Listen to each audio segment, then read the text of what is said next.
Powered by i10.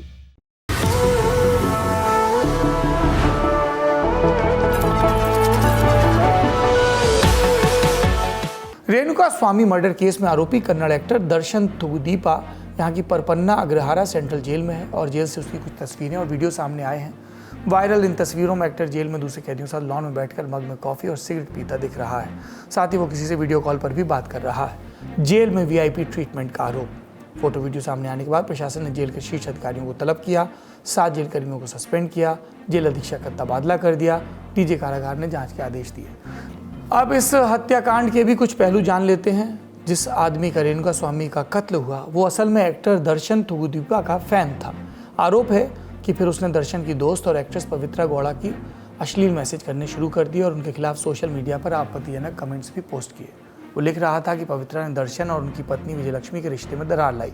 कथित तौर पर इन्हीं बातों पर विवाद बढ़ा और दर्शन ने रेणुका स्वामी की हत्या की साजिश रच डाली।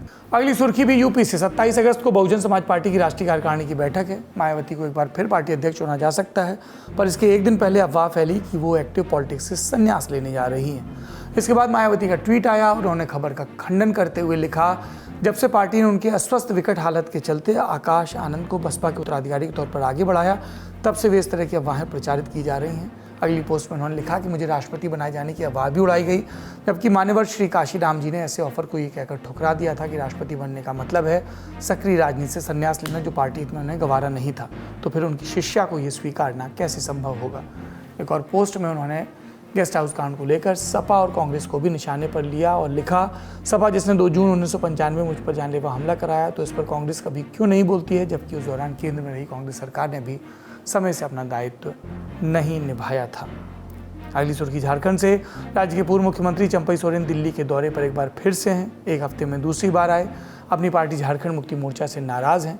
उनके बीजेपी में शामिल होने की अटकलें तेज हुई और इन्हें बल मिला असम के मुख्यमंत्री और झारखंड में बीजेपी के प्रभारी हिमंता बिस्वा शर्मा के बयान से। चंपई सोरेन जी का साथ मैं खुद चाहता हूं कि वो बीजेपी में आए और हमें ताकत दे, लेकिन वो इतना बड़ा लीडर है, उनका बारे में मुझको टिप्पणी करना ठीक नहीं लगते है।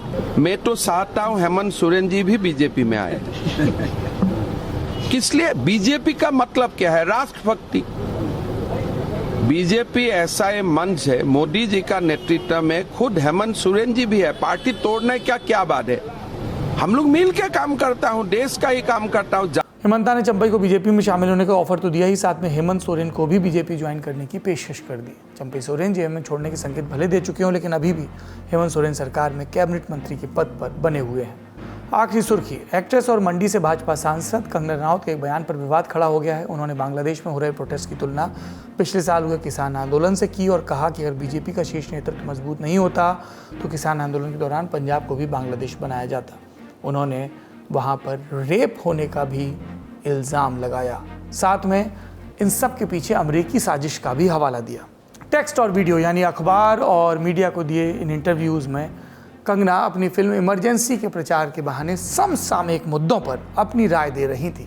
उनकी ये राय सामने आई तो विपक्ष हमलावर हुआ। पंजाब के कांग्रेस नेता और पूर्व मंत्री राजकुमार वेरका ने उनके खिलाफ एनएसए लगाने की मांग भी कर दी और कहा कि उन्होंने देश के किसानों को गाली दी। इस देश में, आजाद हिंदुस्तान में अन्नदाताओं को बलात्कारी और हत्यारा पहले कभी नहीं कहा गया है। ये बीजेपी की सांसद हैं, नेतृत्व की बहुत चुनी हुई हैं और उन्होंने इन शब्दों का प्रयोग किया है। भारतीय जनता पार्टी ये कह के पलड़ा बिल्कुल नहीं झाड़ सकती है कि ये हमारा मत नहीं है, ये उनका वक्तव्य है। अगर कोई आपकी पार्टी में ऐसी कुत्सित मानसिकता का व्यक्ति है तो उसको निकाल बाहर करिए। विवाद बढ़ा तो बीजेपी ने बाकायदा बयान जारी किया और लिखा कि कंगना ने जो कुछ भी कहा वो उनका निजी बयान है, पार्टी का इससे संबंध नहीं। यह भी लिखा कि कंगना को कहा गया है कि भविष्य में इस तरह के बयान न दें। राजनीतिक गलियारों में इसे कहा जाता है फटकार लगाना। आज का ललन टॉप शो यहीं पर समाप्त होता है। अपना और अपनों का ख्याल रखिए। शुभ रात्रि। पेट दर्द हुआ, गूगल बोला हो सकता है ये कैंसर है। सिर दर्द हुआ तो रील बोली पक्का ये डिप्रेशन है। सच है क्या? बात है सेहत की तो भरोसा कीजिए भरोसेमंद लोगों पर।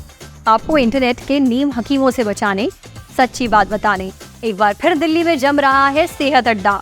होंगे डॉक्टर्स, होंगे एक्सपर्ट्स और होगी सेहत की बातें तमाम। हंसी है सबसे बड़ी दवा, इसलिए आपको हंसाने का भी है इंतजाम। कार्यक्रम शुरू होगा 29 अगस्त सुबह 11 बजे से। अगर आप भी बनना चाहते हैं सेहत अड्डा का हिस्सा तो डिस्क्रिप्शन पर दिए लिंक या वेबसाइट पर बने बैनर पर क्लिक कीजिए और रहिए healthy. Sensodyne K presents Sehat Adda, co-powered by USV, your reliable healthcare partner, and Dr. Basu Eye Hospital.